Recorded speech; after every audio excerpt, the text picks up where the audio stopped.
Vi vil nu vise beviset for arealfunktionen.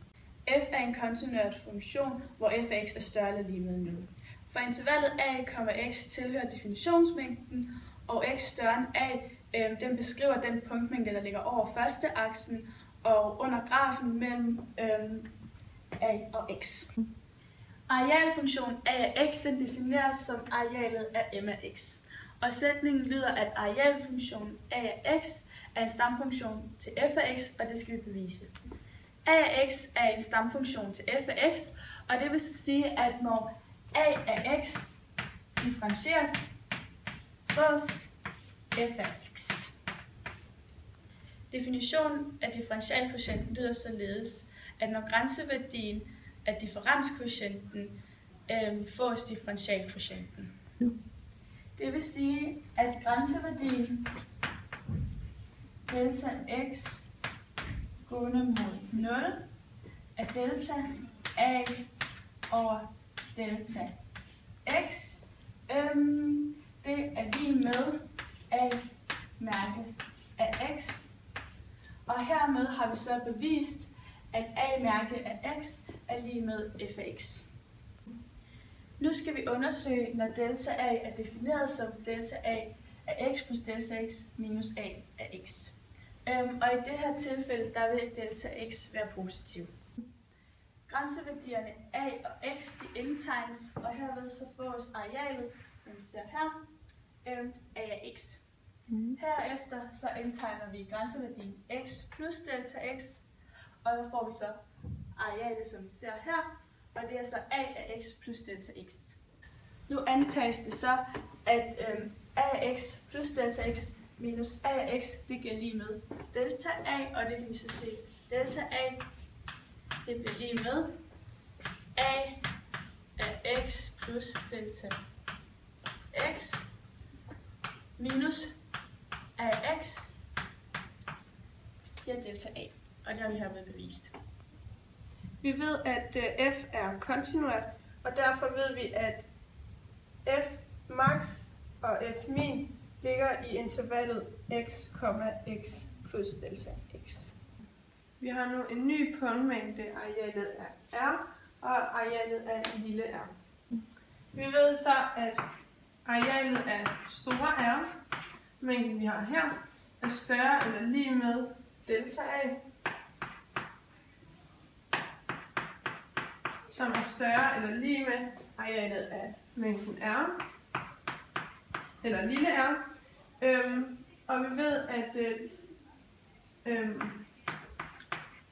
ved, at for at finde arealet af store r, så vil det sige tilvæksten delta x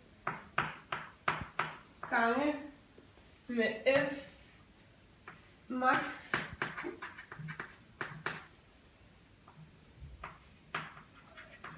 er større eller lige med delta a, som er større eller lige med arealet af lille r, som er tilvæksten delta x gange med f min.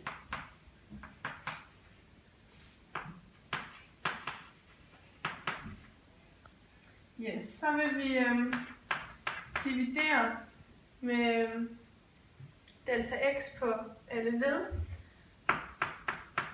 Og derved kommer det til at stå f max større eller lige med delta a over delta x, som er større eller lige med f min. Desuden gælder det jo, at f max større end eller lige med f af x, som så er større end eller lige med f min. Og det vil altså sige, at vi har sådan en tallinje, hvor vi har f min her, og f max her. Og imellem de to her ligger et sted, eller et sted mellem de to her, der ligger f af x.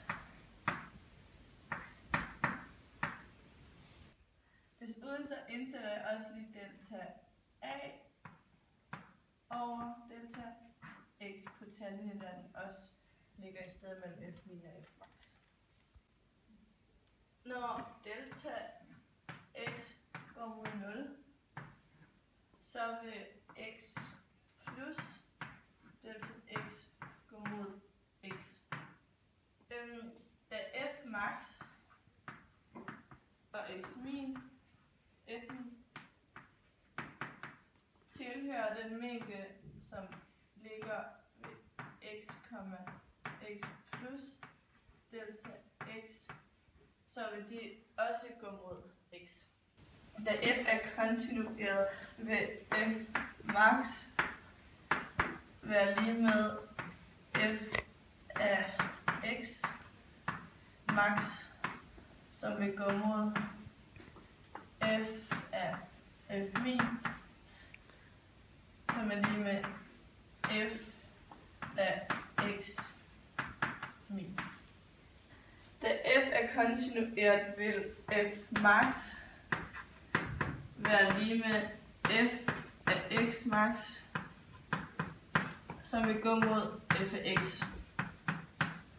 Og det samme vil f min, som er lige med f af x min, vil også gå mod f af x. Så man kan se på linjen, så går f min altså mod f af x, og det samme gør f max, og på den måde trækker det sig sammen. Grænseværdien for delta x gående mod 0, altså delta a over delta x, som er lige med f af x. Gående